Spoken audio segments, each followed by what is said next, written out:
I am a magnet for everything that I desire, but desire is not enough. You do not pull things in your life because you want them. You pull things into your life because you become the person that can hold them. Attraction it follows who you become. So when you change your identity, you change your life. You change everything about it.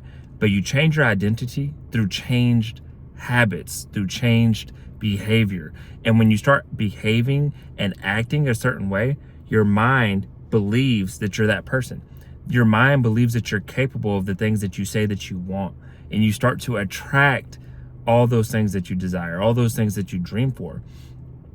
Other than, if you're not willing to change your behavior, if you're not willing to actually change your habits, become disciplined, all these things, then it's just wishful thinking. And wishful thinking isn't going to attract everything that you want. It's just going to make that dream become a nightmare because you're envisioning this thing that you're never going to get. But when your visions start to match, because you start to implement the right habits, the right actions, you add discipline to your prayers as well, then of course you're going to start to get everything that you want. You're going to start attracting the right people, the right opportunities. The rooms are going to open, the room of possibility, the rooms that are already being prepared for you that you're not in yet are starting to align for you, because it's alignment. That's what it is. Your life, everything that you want is waiting for you to align. It is waiting for you to become that person that is ready to steward it, that's ready to hold it, that's ready and capable of managing it. That big bank account that you're wishing that you have, the millions of dollars, is waiting for you to be a person that knows how to manage it and multiply it. You're not just gonna blow it and lose it all. That husband or wife, they're waiting for you to be a proper spouse as well, somebody that's emotionally intelligent, that knows how to manage your own emotions, and that's gonna make the relationship good. You're not gonna punish that person. You're not gonna have that person wasting their time. Same thing in every element of life, every pillar of life. When you're ready for it, when you become somebody that is going to not squander the opportunity, not mess things up, then you'll be blessed with it. But how do you become that person? You change your identity. How do you change your identity? You become that person by starting the habits, even before you have it. You learn how to save money. You learn how to make extra money. You learn how to maximize your day job income. And once you do that, you learn how to pay off debt. You learn how to do these different things with money. You have no choice but to become wealthy. But you're doing the habits of a wealthy person even when you're poor, even when you're middle class, even when you're negative and you're in debt 100,000. Like, you start the habits then, and eventually over time, through consistency, through discipline, you'll be rich. But you tricked your mind.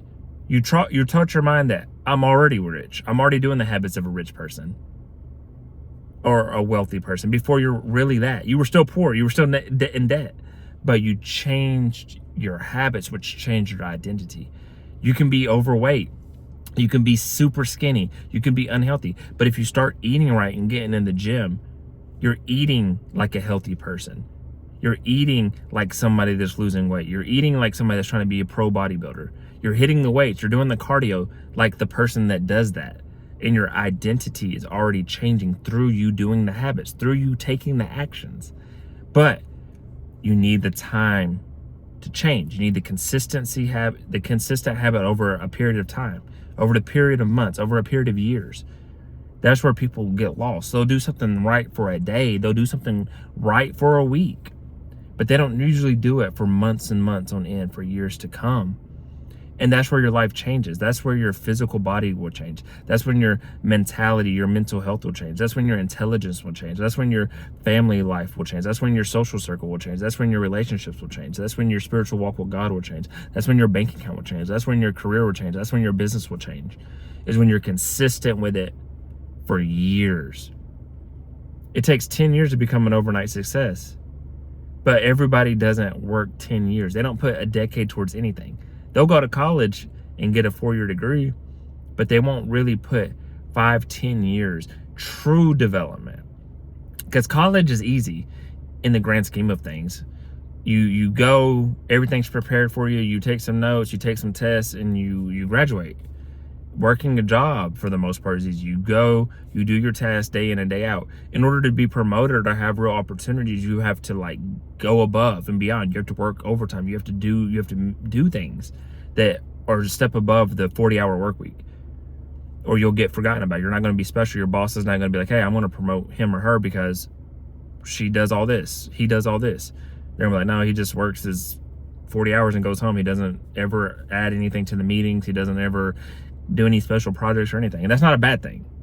I also am a proponent of not being overworked and worked to death and mistreated at work as well. But that's what I'm saying. With the business, you're going to give your all. Even if it's a side business, you're going to take 2 hours minimum out of your free time in order to invest into that business, each day or through the weekend or whatever it might be. But you have to make those sacrifices as well. And that's another part of redefining your identity. It's because now you're giving up the life you used to have, the old mentalities, the old hobbies, the old habits. Because now you might have to play video games less in order to invest in your business. You might have to watch a little bit less of Netflix, because when you watch Netflix, it makes you eat junk food because you're going to the gym now. Like, there's going to be sacrifices of the old you, the past you, that's also now redefining the new identity that you're building, the new person that you're becoming. And it's reinforcing it. So now you're hitting it from multiple angles, the new habits, but you're getting rid and limiting some of the previous habits that you had. So I don't want to ramble too much on this one, but yeah, make sure that you're changing what you want to change, what you desire to change, what you want to become. You can. But anyway, this was Consistency Day 435. I hope you got something from this message. If you did, I encourage you to like, share, comment, and subscribe for more. And other than that, I wish you all peace and blessings on the journey.